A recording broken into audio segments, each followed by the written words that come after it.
আসসালামু আলাইকুম। BD rail enjoy YouTube channel এবং নারায়ণগঞ্জ এক্সপ্রেস ফেসবুক পেজ থেকে যারা দেখছেন সবাইকে জানাচ্ছি স্বাগতম।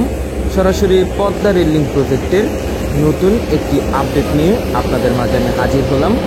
আজকের আপডেটে আপনারা দেখতে পাবেন এখন পাথরবাহী ট্রেন সহ দয়াগঞ্জ রেলগেট থেকে দয়াগঞ্জ আন্ডারপাসের সহ কাজের সর্বশেষ অগ্রগতি। ভিডিওটি না টেনে পুরোপুরি দেখবেন, কারণ আজকের ভিডিওটি ইন্টারেস্টিং হতে চলেছে।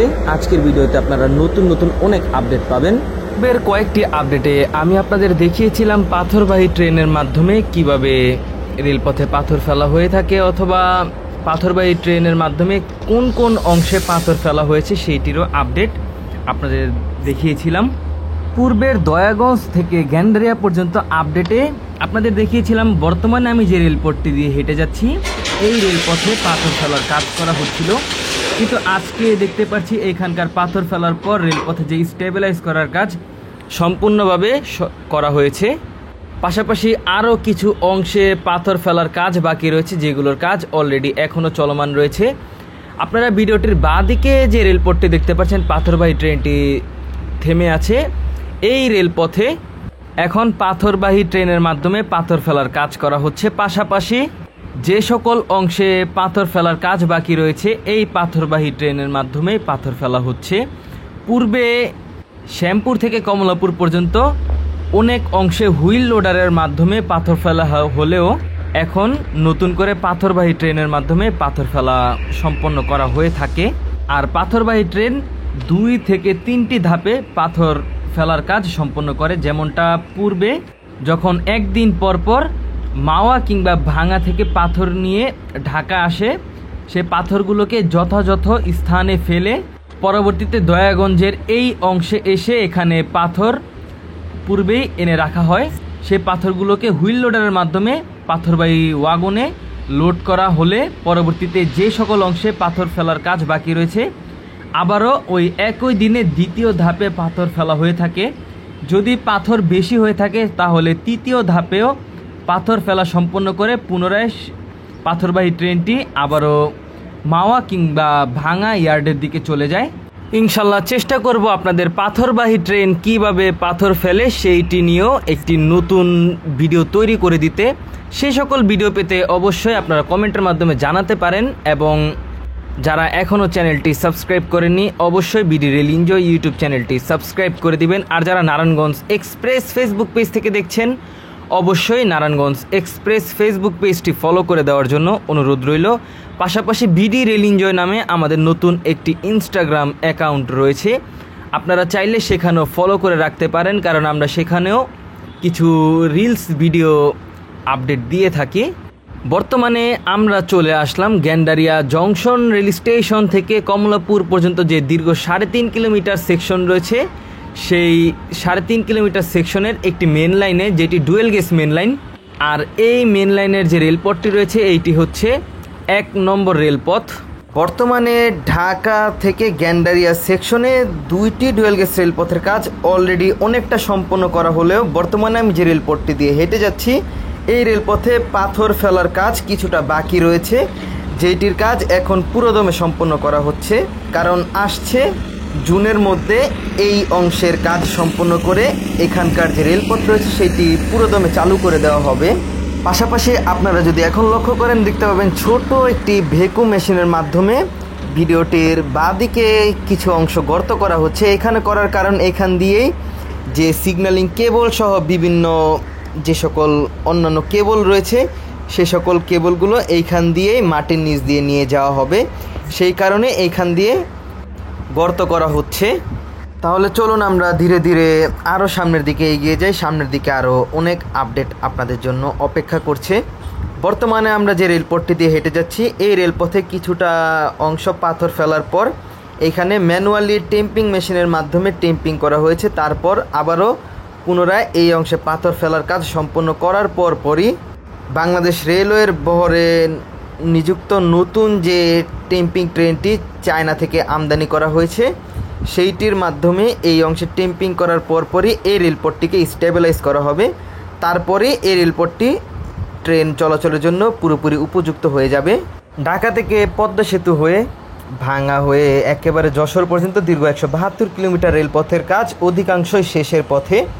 আর ঢাকা থেকে পদ্মা সেতু হয়ে ভাঙা হয়ে যশোর পর্যন্ত 172 কিলোমিটার রেলপথের মধ্যে বর্তমানে সবচেয়ে মেজর কাজ করা হচ্ছে এই গ্যান্ডারিয়া জংশন থেকে ঢাকা পর্যন্ত দীর্ঘ 3.5 কিলোমিটার সেকশনের মধ্যে। কারণ এই অংশেই এখন বেশিরভাগ রেলপথের কাজ বাকি রয়েছে, যেটির কাজ একেবারে সম্পন্ন করা হবে দ্রুততার সঙ্গে। তাই এই অংশে শ্রমিকের আনাগোনা সবচেয়ে বেশি দেখা যায়। আর আমরা দেখতে দেখতে চলে আসলাম দয়াগঞ্জ রেলগেটের এখানে। আর এখানে দেখতে পাচ্ছেন যে একটি অ্যাডভান্স স্টার্টার সিগন্যাল বসানোর কাজ সম্পন্ন করা হয়েছে। মূলত স্টার্টার সিগন্যাল এবং অ্যাডভান্স স্টার্টার সিগন্যাল লাগানোর কারণ হচ্ছে কোনো ট্রেন যখন স্টেশন ছাড়বে তখন এই স্টার্টার সিগন্যাল এবং এই অ্যাডভান্স স্টার্টার সিগন্যাল দেখেই ট্রেনগুলো স্টেশন ত্যাগ করার অনুমতি পাবে। তাই এই সকল স্টার্টার বা অ্যাডভান্স স্টার্টার সিগন্যাল লাগানো হয়ে থাকে। আর দেখতে দেখতে আমরা চলে আসলাম দয়াগঞ্জ রেলগেটের দিকে। আর এই দয়াগঞ্জ রেলগেটে যে 3টি ডুয়েল গেজ মেন লাইন থাকার কথা, যার মধ্যে 3টি ডুয়েল গেজ মেন লাইন নির্মাণ কাজ আগেই সম্পন্ন করা হয়েছে এবং সামনের দিকে আরও 2টি সিগন্যাল দেখা যাচ্ছে, যেটি আপনাদেরকে একটু পরেই দেখাচ্ছি। আর এখন আমরা পেছনের দিকে দেখতে পাচ্ছি 3টি ডুয়েল গেজ রেলপথ অলরেডি দৃশ্যমান হয়ে গিয়েছে। আর সামনের দিকে পাথরবাহী ট্রেনটি অপেক্ষমান রয়েছে, যেটিতে এখন পাথর লোড করার কাজ করা হচ্ছে। তাহলে চলুন আমরা এখন দয়াগঞ্জ রেলগেট থেকে দয়াগঞ্জ আন্ডারপাসের দিকে এগিয়ে যাই, গিয়ে দেখে আসি কি অবস্থা রয়েছে আজকের দয়াগঞ্জ আন্ডারপাসের কাজের সর্বশেষ অগ্রগতি। আপনারা যদি সামনের দিকে লক্ষ্য করেন দেখতে পাবেন ভিডিওটির বাঁদিকে 2টি সিগন্যাল রয়েছিল।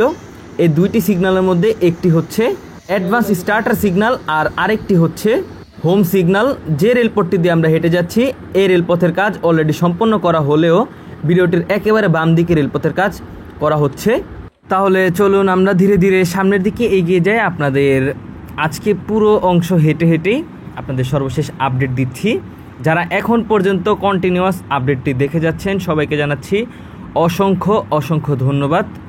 এখানে আপনারা ভিডিওটির বাঁদিকে যদি লক্ষ্য করেন দেখতে পাবেন এই অংশে কিছুক্ষণ আগে পাথর ফেলার কাজ সম্পন্ন করা হয়েছিল। আবারও দ্বিতীয়বারের মতো পাথর লোড করা হচ্ছে এই অংশে পাথর ফেলার জন্য। আর সামনের দিকে অলরেডি পাথরগুলোকে সেপারেট করার কাজ করা হচ্ছে। পূর্বের আপডেটে আপনাদের দেখিয়েছিলাম দয়াগঞ্জের এই রেলপথটি মানে ভিডিওটির বাঁদিকের যে ডুয়েল গেজ রেলপথ সেইটি বসানোর কাজ বাকি ছিল। আর আজকে এসে দেখতে পাচ্ছি সেটি বসানোর পরপরই তার উপরে অলরেডি পাথর বা ব্যালাস্ট ফেলার কাজ সম্পন্ন করা হয়েছে। এই অংশের কাজ অনেকটা দ্রুততার সঙ্গে করা হচ্ছে, যেটা আপনারা ভিডিওটির আশেপাশে দেখলেই বুঝতে পারবেন যে এখানে শ্রমিক সংখ্যা অনেক। এই অংশে কিছুক্ষণ আগে যখন পাথর ফেলার কাজ করা হয়েছিল, পরবর্তীতে এই পাথরগুলোকে হাতের সাহায্যেই টেনে এগুলো রেলপথের উপর ফেলা হবে। পরবর্তীতে আবারও হ্যান্ড টেম্পিং মেশিনের মাধ্যমে টেম্পিং করার পর এখানে পুনরায় আবারও রেলপথে পাথর ফেলা হবে। আর আমরা এখন যে অংশটি পার হচ্ছি এটা হচ্ছে এক্সপেনশন জয়েন্ট, যেটি এই 3টি ডুয়েল গেজ মেন লাইনের উভয় অংশেই লাগানো হয়েছে। আর আমরা দেখতে দেখতে চলে আসলাম দয়াগঞ্জ আন্ডারপাসের দিকে। আমাদের যে রেলপথটি রয়েছে তার নিচ দিয়েই এখন যানবাহন চলাচল করছে আর উপর দিয়ে রেলপথ। আর দয়াগঞ্জ আন্ডারপাসের নিচ অংশের কথা যদি বলি, নিচের যে রাস্তাটি রয়েছে রাস্তার অবস্থা কিন্তু মারাত্মক শোচনীয়। এক পর্যায়ে এরকম দুর্ভোগে যাত্রীরা যানবাহনে করে চলাচল করছে যে সেইটি ভাষায় প্রকাশ করার মতো না। তার মধ্যে আবার বৃষ্টির দিন হওয়ার কারণে দেখতে পাচ্ছেন যে বৃষ্টির পানি জমে থাকার কারণে যানবাহন চলাচল অনেকটা বিঘ্নিত ঘটছে। এতে করে দেখা যায় যে অনেক সময় যানবাহনগুলো বা বেশিরভাগ সময় রিক্সাগুলো এই গর্তে আটকে পড়ে যাচ্ছে। আশা করি সংশ্লিষ্ট কর্তৃপক্ষ এই রোড অংশের কাজেরও নির্মাণ কাজ চালু করবে তাড়াতাড়ি, যাতে করে নিচের যে যানবাহনে চলাচলকৃত যাত্রীগণ রয়েছে তারা যাতে নির্বিঘ্নে আন্ডারপাসটি ব্যবহার করে এক অংশ থেকে আরেক অংশে যেতে পারে। আর উপর অংশে যে 3টি ডুয়েল গেজ মেন লাইন বসানোর কথা, সেই 3টি ডুয়েল গেজ মেন লাইন বসানোর কাজ সম্পন্ন করা হয়েছে। দয়াগঞ্জ আন্ডারপাস নিয়ে আমি অনেকটি আপডেট আপনাদের মাঝে শেয়ার করেছি। আপনারা যারা যারা এখনও সে সকল ভিডিওগুলো দেখেননি চাইলে আপনারা আমার চ্যানেলটি ঘুরে এসে দেখে আসতে পারেন। দয়াগঞ্জ আন্ডারপাস নিয়ে কাজের সর্বশেষ অগ্রগতি। পাশাপাশি আপনারা এই আপডেটেও দেখতে পাচ্ছেন দয়াগঞ্জের কাজের সর্বশেষ অগ্রগতি। দয়াগঞ্জে আমরা বর্তমানে যে অংশে অবস্থান করছি এটি কিন্তু সমতল ভূমি থেকে এই রেলপথটি খানিকটা উঁচুতে তৈরি করা হয়েছে। আর দুই পাশে সমতল ভূমি থেকে রেলপথটি উঁচু করার জন্য উভয় পাশেই এল শেপ রিটেইনিং ওয়াল বসানো হয়েছে। তার উপরে এমব্যাঙ্কমেন্টের কাজ সম্পন্ন করে তারপরে এই 3টি ডুয়েল গেজ মেইন লাইন বসানো হয়েছে। আর এল শেপ রিটেইনিং ওয়াল বসানোর যে আপডেট সেটিও পূর্বে আমি আপনাদের বিস্তারিত দেখিয়েছি, যারা যারা দেখেননি অবশ্যই দেখে আসতে পারেন। এখানে আপনারা ভিডিওটির ডান দিকে এবং বাঁ দিকে লক্ষ্য করলে দেখতে পাবেন যে রিটেইনিং ওয়ালের উপরে স্টিলের যে রেলিং রয়েছে সেইটি বসানোর কাজও সম্পন্ন করা হয়েছে। পাশাপাশি এইখানে যে উভয় পাশে যে রিটেইনিং ওয়াল রয়েছে তার উপরে কিছুটা ফাঁকা অংশ রাখা হয়েছে, যাতে করে বৃষ্টি হলে রেলপথ থেকে পানিগুলো সমতল ভূমির দিকে নেমে যেতে পারে। এবং সমতল ভূমি অংশেও উভয় পাশে ড্রেন তৈরি করা হয়েছে, যাতে দ্রুততার সঙ্গে পানিগুলোকে নিষ্কাশন করা যেতে পারে। এবং পূর্বের আপডেটে আপনাদের দেখিয়েছিলাম ভিডিওটির বাঁ দিকে অলরেডি এই সকল অংশের যে সিগন্যালিং কেবল সহ অন্যান্য যে সকল কেবলগুলো রয়েছে সকল কেবল টানার কাজ সম্পন্ন করা হয়েছে। আর আমরা দেখতে দেখতে চলে আসলাম দয়াগঞ্জে যে ছোট্ট একটি আন্ডারপাস রয়েছে সেই আন্ডারপাস অংশে। এখানে দেখতে পাচ্ছেন 3টি ডুয়েল গেজ মেইন লাইন বসানোর কাজ সম্পন্ন হয়ে গিয়েছে। তো এই ছিল আজকের কাজের সর্বশেষ অগ্রগতি। আজকের ভিডিওটি অনেক বড় হয়ে গিয়েছে, তারপরেও চেষ্টা করেছি আপনাদের টানা এখানকার কাজের সর্বশেষ আপডেট দেখাতে। ভিডিওটি ভালো লেগে থাকলে অবশ্যই বিডি রেল এনজয় ইউটিউব চ্যানেলটি সাবস্ক্রাইব করে দিবেন। যারা নারায়ণগঞ্জ এক্সপ্রেস ফেসবুক পেজ থেকে দেখছেন অবশ্যই নারায়ণগঞ্জ এক্সপ্রেস ফেসবুক পেজটি ফলো করে দেওয়ার জন্য অনুরোধ রইল। সকলে বিডি রেল এনজয় যে ইনস্টাগ্রাম অ্যাকাউন্ট রয়েছে সেই অ্যাকাউন্টটি ফলো করে দিবেন। আজকের ভিডিও এই পর্যন্তই। আজকের ভিডিওতে আপনাদের অনেক বিশেষ আপডেট দেখানোর চেষ্টা করলাম। ইনশাল্লাহ ভবিষ্যতে আরও কিছু আপডেট নিয়ে আপনাদের মাঝে হাজির হব। সেই সকল ভিডিওগুলো দেখতে অবশ্যই আমাদের সঙ্গে থাকবেন। দেখা হচ্ছে অন্য কোনো নতুন ভিডিওতে। সে পর্যন্ত ভালো থাকবেন। আল্লাহ হাফেজ।